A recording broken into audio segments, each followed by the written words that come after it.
Você já sabe tudo sobre a toxina botulínica? Não estou falando das unidades não, mas sobre o que é esse fármaco tão maravilhoso. Vem cá que eu vou te contar agora. Alô, meu povo! Sejam bem-vindos ao meu canal. Eu sou a Suelen Antunes, fisioterapeuta dermatofuncional. E aqui nesse ramo meu que eu amo tanto, da harmonização dermatofuncional, hoje eu vou falar para você tudo sobre toxina botulínica. Não é técnica, como aplicar, quantas unidades em cada musculatura, nada disso. Eu vou te ensinar o que é esse fármaco. Você vai entender do que se trata e ter muito mais segurança e domínio nos seus tratamentos. Vem aqui comigo. A toxina botulínica foi descrita inicialmente por um médico alemão chamado Justinus Andreas Christian Kerner. E ele começou a relatar os seus estudos após notar o efeito dessa toxina, e para ele ainda era uma novidade. Então ele relatou esse efeito após notar uma paralisia muscular depois que um paciente ingeriu linguiças azedas. Ele teve essa intoxicação e uma paralisia grave relatada depois desse alimento. Essa doença era o tratado botulismo, e ele notou que essa paralisia ocorreu, bem como uma redução brusca da hiperexcitabilidade desse músculo. Ou seja, teve uma interrupção nervosa ali, bruta, e era uma doença que levava a óbito, era muito grave mesmo, causava insuficiência respiratória, e ele foi observando nesses estudos onde começou a trilhar o caminho rumo à descoberta dessa bactéria. Além disso, esse médico foi o primeiro a relatar os sintomas que eram causados por essa doença, que incluem diplopia, vômito, sintomas gastrointestinais como diarreia, espasmo intestinal, disfagia, midríase e até insuficiência respiratória seguida de morte. O que tornou essa doença de fatal e grave até ela caminhar para um potencial terapêutico, já que eles descobriram as outras formas dessa toxina. E foi quando, em 1895, um microbiologista isolou o micro-organismo aeróbio. Ele nomeou esse micro-organismo de bacilos botulinos. Foi descoberto após um surto de botulismo na Bélgica, e já tinham aqueles relatos do médico alemão. Então, casou uma coisinha com a outra e foi evoluindo mais ainda o estudo relativo a essa toxina. Após isso, o seu nome foi alterado para Clostridium botulinum. Os estudos foram avançando mais e mais e foram descobertos tratamentos com a toxina botulínica tipo A, que é essa mais comum que a gente usa nos tratamentos de fins estéticos. Mas a gente tem vários outros subtipos, né? Existem tipo B, tipo C, até o tipo G, mas a mais comum que a gente tem no mercado é do tipo A. Os primeiros relatos clínicos do uso da toxina foi em 1970, por um oftalmologista. Ele usava esse fármaco nos tratamentos dos pacientes dele que tinham estrabismo ou blefaroespasmo. E então, em 1989, a FDA, que é a Food and Drug Administration, que é um órgão que normatiza essas regulamentações de uso de fármacos em humanos, foi aí que eles liberaram o uso da toxina para problemas faciais, disfunções neuromusculares faciais.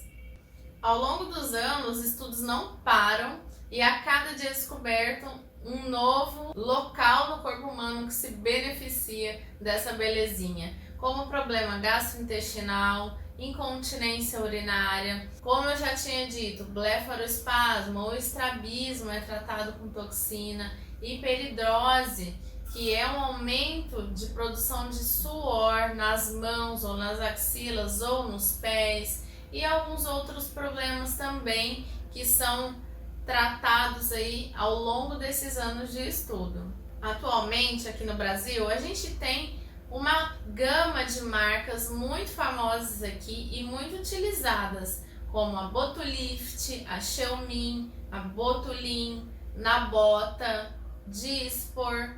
E fora do Brasil, muito utilizado na União Europeia, por exemplo, nós temos a Asalure e entre outras bem citadas mundo afora. E o que eu quero dizer com isso? O efeito entre uma marca e outra é semelhante entre elas. O que vai mudar é o processo de fabricação, as proteínas associadas e a estrutura química de cada uma, por exemplo. Mas o efeito, que é o relaxamento muscular, isso sim é igual em todas as marcas.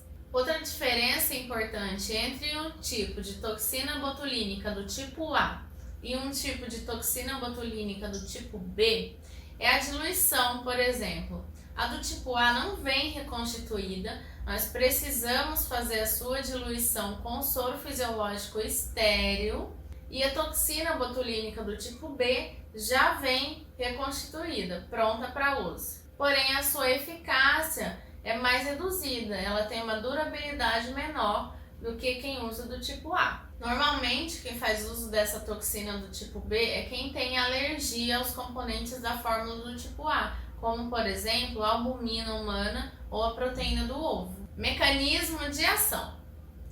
Como é feito esse processo de relaxamento da musculatura lá, ó, dentro da célula? Você precisa entender disso antes de começar a aplicar a toxina nos seus pacientes, combinado? Quando a toxina é injetada dentro do músculo, é só lá que ela deve ser injetada, há uma inibição do acoplamento e da fusão de acetilcolina, que é o ACH, como a gente chama nos livros de fisiologia. A acetilcolina é responsável pela contração da musculatura e, consequentemente, formação das ruguinhas temerosas. Isso tudo acontece lá na membrana pré-sináptica, na fenda, antes de ocorrer uma ligação química entre uma fenda e outra. Lembra lá da sua aula de fisiologia, hein? Vamos dar uma recordada. Há, então, a liberação de acetilcolina na fenda para fazer a contração muscular. Então, esse neurônio que fez a sua liberação inicia todo o processo de contração. Esse processo, então, é facilitado por uma série de proteínas, a proteína SNER, a SNAP25. Então, eles vão fazer a ligação da toxina, que até então se encontra em cadeia pesada. Ela é muito grande, muito maior do que os receptores que estão ali para acetilcolina. Acontece, então, uma clivagem da proteína SNAP25. Ela vai transformar essa toxina em uma molécula muito melhor, do tamanho dela, de 25 kilodaltons. Então, já que a toxina chegou naquele neurotransmissor, ela inibe a clivagem ou a fusão da acetilcolina, que iria fazer o processo de contração muscular. Falando de forma bem resumida e o mais didática possível que eu tentei passar para vocês, em suma, é isso que acontece quando a gente aplica a toxina botulínica e relaxa essa musculatura. A gente impediu que houvesse um processo de contração e formação de ruga. Agora vamos falar sobre os efeitos. Eles começam a aparecer entre 24 e 48 horas após a aplicação. Tem um resultado final entre 7 e 15 dias, que é o prazo onde a gente reagenda o nosso paciente para a gente fazer uma reavaliação e, se necessário, a gente faz a reaplicação de algum ou outro ponto para uma correção ou algum ponto que teve alguma subdose, por exemplo. É o chamado retoque. Esse nome infeliz, eu não gosto de falar retoque, eu gosto de falar reavaliação, para o seu paciente saber exatamente que você está ali para fazer uma avaliação e não para aplicar uma técnica como um robô faria. Você precisa saber da musculatura dele, se tem alguma assimetria, se tem alguma questão que a gente precisa reajustar. E esse nome de retoque, ao meu ver, coloca o nosso trabalho lá embaixo. Então, é um ponto a se pensar, concorda? Duração. Qual é o tempo de durabilidade do efeito da toxina botulínica do nosso famoso Botox? Essa durabilidade gira em torno de 2 a 6 meses, isso mesmo. Entre 2 e 6 meses esse efeito de relaxamento muscular vai passar e as contrações vão retornando à forma original. Por que acontece isso? Existe um efeito chamado brotamento neuronal, que nada mais é do que o restabelecimento dessa sinapse na junção neuromuscular. Esses brotos vão se estendendo através dessa junção na superfície muscular, o que permite novamente a fusão entre a acetilcolina e a SNAP25.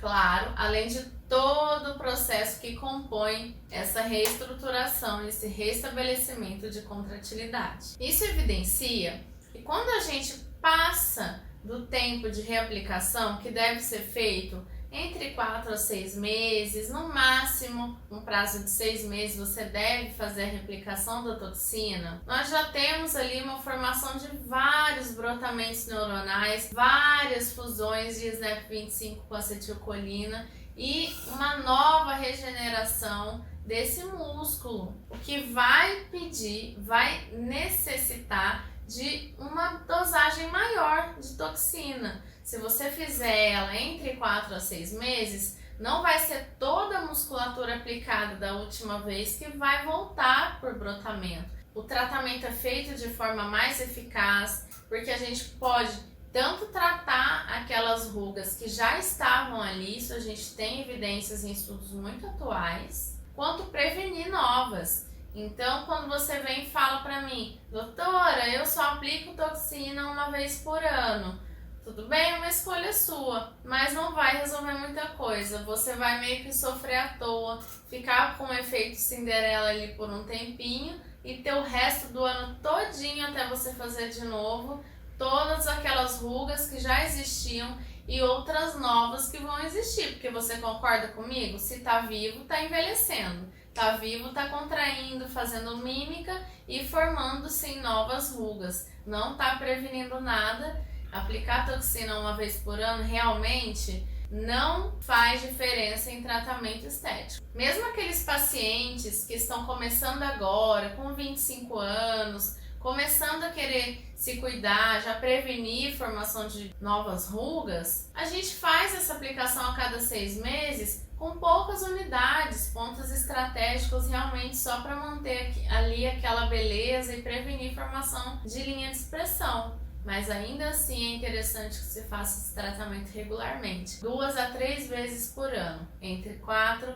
e 6 meses. Há também uma variação da durabilidade do efeito da toxina, baseado em fatores externos ou internos. O que pode alterar a duração?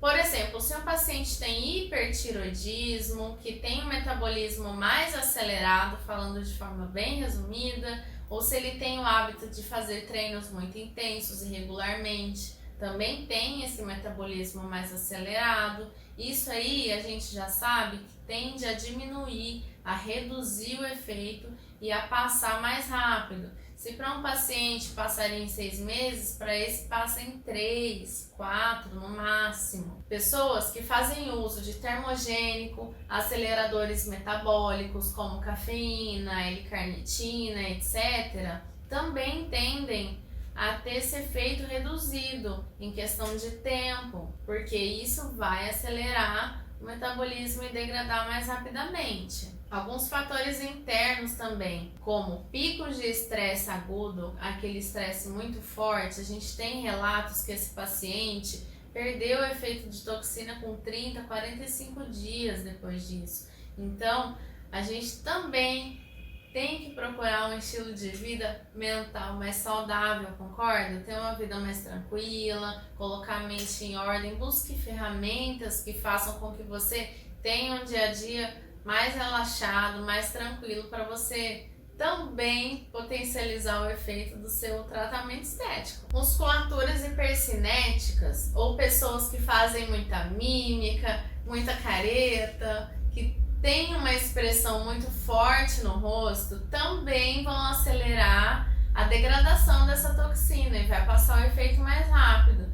Ai, mas eu vou parar de rir? Claro que não, gente. Vamos com saúde, né? fazer um negócio. Procure sempre investigar a profissão do seu paciente, se ele é um ator, se ele é um músico. Cuidado ao aplicar doses muito altas de toxina em locais também, tem que ficar atento a isso, tudo bem? Ainda assim que os efeitos durem menos, a OMS, que é a Organização Mundial de Saúde, preconiza que uma nova aplicação de toxina não seja feita com menos de 3 meses. Só depois disso, para a gente evitar o efeito de imunização. Esse paciente vai ficar imune a esse fármaco, a essa bactéria, se ele ficar reaplicando com menos do que 3 meses. Então, respeitar o intervalo também é muito importante. Contraindicações. Algumas contraindicações são absolutas e outras relativas. As absolutas, gente, de jeito nenhum, sem questionamento,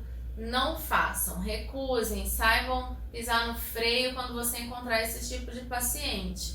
Alguns exemplos de contraindicação absoluta são doenças de problemas neuromusculares, como a miastenia graves, esclerose lateral amiotrófica, síndrome de Guillain-Barré, síndrome de Lambert-Eaton. Todas essas recebem o selinho de proibidão da toxina botulínica, porque elas vão reduzir a sinalização desses neurotransmissores na junção neuromuscular. Então, realmente, não devemos fazer aplicação de toxina nesse tipo de paciente, tá? Em contrapartida, ao mesmo tempo que ela, em alguns casos, pode reduzir o efeito de medicações, ela pode aumentar, potencializar esses efeitos, por exemplo, em pessoas que fazem uso de bloqueadores neuromusculares, drogas anticolinérgicas, antibióticos aminoglicosídeos como a gentamicina, a amicacina e a neomicina. Também não pode ter aplicação de toxina.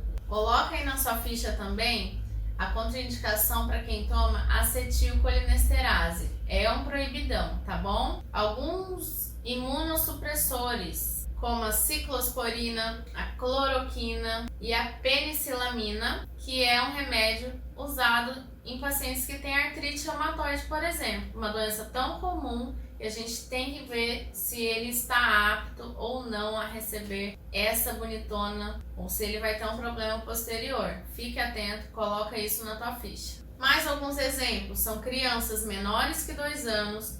Nós, fisioterapeutas e alguns médicos, por exemplo, fazemos uso de toxina em pacientes com problemas neurológicos, problemas como a antiga paralisia cerebral, pacientes emocionalmente perturbados, com expectativa irreal sobre o tratamento, achando que vai rejuvenescer 10 anos em 5 minutos. Não faça nesse tipo de paciente que você vai ter problema, acredita em mim.